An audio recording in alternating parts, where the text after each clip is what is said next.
warned on the show last week that this was coming, that I had heard that Senator Manka Dhingra was going to run for Attorney General of Washington State. And indeed, that is the news that hit us just a couple hours before we started the show today. I'll just read from Manka Dhingra's announcement for you that came up on Twitter. She wrote, "Exciting news to announce today. Challenging injustices and keeping our families and communities safe has always been my North Star." Wow, okay. "And with your support, I'll continue this work as our next Attorney General," so that being her announcement that she's running for Attorney General in 2024. This is the worst thing that could happen to Washington State, would be Manka Dhingra winning in 2024. It is worse to me than Bob Ferguson being the governor of Washington State. And I likened it on Twitter to Shama Sawant being the state's chief law enforcer. It's the same thing. There is no difference. And for people who haven't been watching the show routinely, I want to remind you a little bit about what is so dangerous about Senator Manka Dhingra possibly becoming the Attorney General of Washington State. So Senator Manka Dhingra is a criminal apologist. I mean, she has supported proposals and bills that the only goal of them that I can ascertain is to make life easier on criminals. Now, this past legislative session, Manka Dhingra single-handedly prevented a strong bipartisan fix to our state's broken police pursuit policy from passing.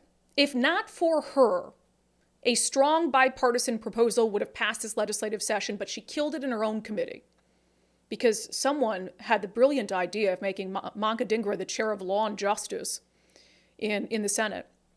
And need I remind you what Senator Manka Dhingra had to say about those of us who express concern that police in our communities could not pursue dangerous criminals, which is not a controversial opinion.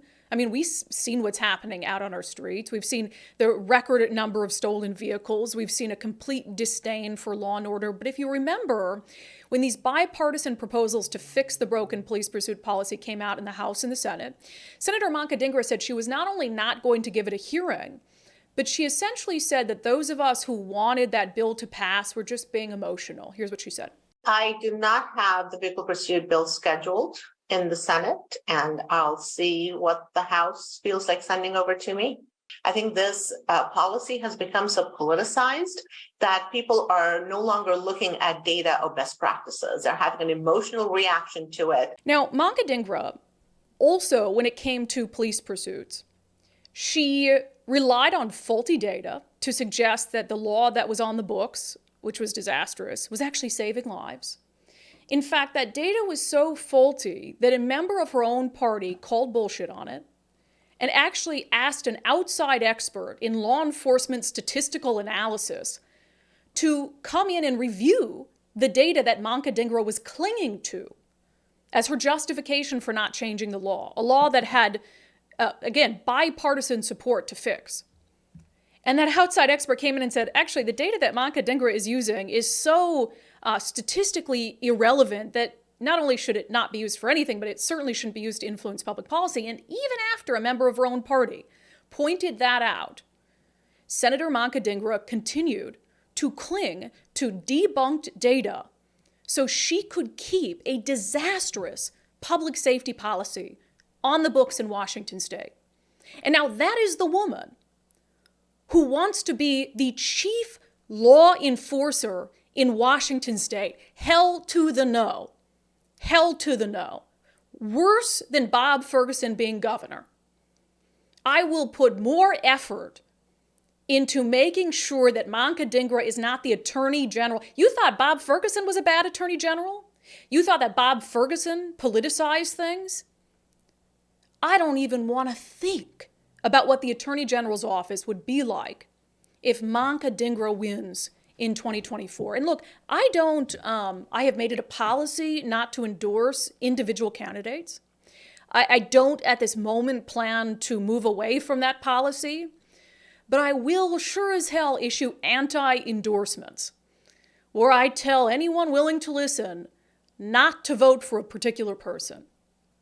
And in this case, I cannot think of anything scarier than Manka Dhingra as the Attorney General of Washington. I don't care what I have to do. And I don't know who's going to rise up to challenge her. I don't know who Republicans have in store. I don't know if there's any other Democrats that actually have a head on their shoulders and care about public safety who are willing to run against her. I sure as heck hope so. And I don't care what I will knock on every single door in Western Washington and tell them why it would be disastrous for our state to vote for Manka Dhingra if I have to. I couldn't help but just be baffled by her announcement, talking about how challenging injustice is and keeping our families and communities safe has always been my North Star. What have you done to keep families and communities safe? You think that just because you served as a prosecutor, that means that you were working to keep families and communities safe? No, I know a lot of activist prosecutors, activist judges, whose job should be to look out for the safety of the community, but who more and more seem to be looking out for the safety and the well-being of criminals. And that, ma'am, is what you have done. And so I will use every fiber of influence that I have in this state, if it's any at all, to make sure that you don't set foot in the Attorney General's office. The only person I can imagine worse for that job than you is Shama Sawant. And who knows, the way things are shaping up for 2024, who knows, maybe Shama Sawant will ask for that job too.